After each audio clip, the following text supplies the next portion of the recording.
ஜெயமணி அவர்களோட பொண்ணு இரவுல தூங்காம ரொம்பவே சிரமப்பட்டுட்டு இருக்காங்க அப்படிங்கிற மாதிரியான ஒரு செய்தி வெளியாகி எல்லோருக்கும் மிக பெரும் ஒரு ஷாக்கை ஏற்படுத்தியிருக்கு அப்படின்னு தான் சொல்லணும். என்ன நடந்திருக்கு அவங்களோட வீட்டில் அப்படிங்கிறது தான் இந்த ஒரு வீடியோவில் நம்ம பார்க்க போகிறோம். பிரபல சின்ன திரை குணச்சித்திர நடிகரான ஜெயமணி அவர்கள் சமீபத்தில் மாரடைப்பு காரணமாக இறந்து போயிருந்தாரு. அவரோட மறைவு அப்படிங்கிறது உண்மையிலேயே நம்ம எல்லாருக்கும் மிக பெரும் ஒரு அதிர்ச்சியை ஏற்படுத்தி இருந்துச்சு. ஜெயமணி அவர்களோட மறைவுக்கு பிறகு சின்னதாக அவங்க வீட்டில் என்ன நடந்தாலும் அது சோசியல் மீடியாவில் மிக பெரும் அளவில் வைரலாக போய்கிட்டு இருக்கு.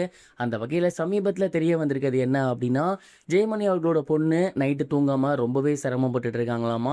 அண்ட் அதற்கு மிக முக்கிய காரணம் என்ன அப்படின்னா, அவங்க அப்பா இப்போ அவங்க கூட இல்லாதது தான். ஜெயமணி அவர்களுக்கு ஒரே ஒரு பொண்ணு தான். அதனால் அந்த பொண்ணை வந்து ரொம்பவே செல்லமாக வளர்த்துருந்தாரு. அதே மாதிரி அந்த பொண்ணுமே வந்து அவங்க அப்பா மேலே அளவு கடந்த ஒரு பாசம் வச்சுருந்தாங்க. சமீபத்தில் தான் அவங்களுக்கு கல்யாணம் ஆகியிருந்துச்சு.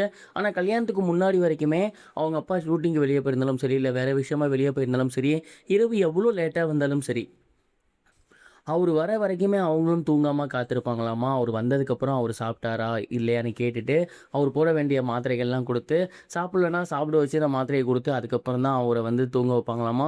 அண்ட் அப்பா அவருக்கு ஏதாவது உடல்நலம் முடியலன்னா வந்து கை கால் அமுத்தி விடுறது, அவர் கூடவே வந்து கவனிச்சிக்கிறது அப்படின்னு தொடர்ந்து அவருக்காகவே வந்து அவங்க இருந்திருக்காங்க. கல்யாணத்துக்கு முன்னாடி வரைக்குமே அவங்க அப்பாவை விட்டு பிரிய மனசு இல்லாமல் ரொம்பவே சிரமப்பட்டிருக்காங்க. இப்படிப்பட்ட ஒரு சூழ்நிலையில் அப்பா இப்போ மொத்தமாக இல்லை அப்படிங்கிற ஒரு விஷயம் தெரிஞ்ச உடனேயே அவங்களால சுத்தமாக ஏற்றுக்க முடியல. சமீபத்தில் தான் கல்யாணம் நடந்துருந்துச்சு. இருந்தாலும் இந்த ஒரு துயர சம்பவம் சடனாக நடக்கவும் அவங்க ரொம்பவே கொலாப்ஸ் ஆகியிருக்காங்களாமா. நைட்டெல்லாம் சரியாக தூங்க மாட்டேன்றாங்களாமா. அப்பா வந்துடுவார், அப்பாக்காக தான் வெயிட் பண்ணுறேன் அப்படிங்கிற மாதிரி ரொம்பவே எமோஷ்னலாக வந்து அவங்க இருக்காங்களாமா. அந்த அப்பா இதுக்கப்புறம் வரமாட்டார் அப்படிங்கிற மாதிரி சொல்லி அவங்களோட அம்மா வந்து அவங்கள வந்து ஆறுதல் படுத்திட்டு இருக்காங்க. இருந்தாலும் அவங்க ரொம்பவே டிஸ்டர்பன்ஸாகவே இருக்காங்களாமா. அண்ட் நிறைய பேர் இதை பார்த்துட்டு ஒரு ஷாக்கில் இருக்காங்க. கண்டிப்பாக இதுலேருந்து மீள்றதுக்கு கொஞ்சம் டைம் எடுக்கும் அப்படிங்கிற மாதிரி சொல்லி வந்துட்டு இருக்காங்க.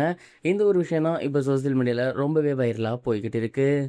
இது ஒரு புறம் இருக்க, பிரபல இசையமைப்பாளரான டி இமான் அவர்கள் சமீபத்தில் மறுபடியும் துரோகம் பற்றி பேசியிருக்கிறது எல்லோருக்கும் மிக பெரும் ஒரு ஷாக்கை மறுபடியும் ஏற்படுத்தியிருக்கு.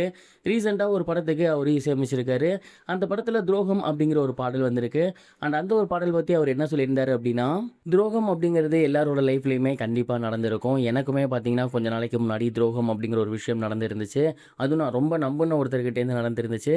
அதே மாதிரி இந்த பாடல் முடிச்சதுக்கப்புறம் இந்த பாடலை நாங்கள் கேட்கும் போது அந்த யூனிட்டில் இருந்த நிறைய பேர் வந்து எனக்கும் இந்த மாதிரி நடந்திருக்கு, எனக்கும் இந்த மாதிரி நடந்திருக்குன்னு சொன்னாங்க.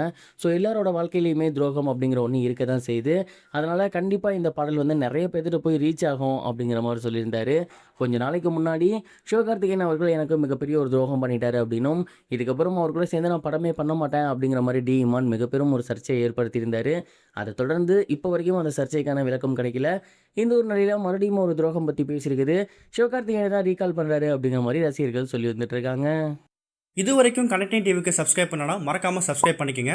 உடனடி அப்டேட்ஸ் பெறுவதற்கு நோட்டிஃபிகேஷன் பெல்லையும் கிளிக் பண்ணிக்கங்க.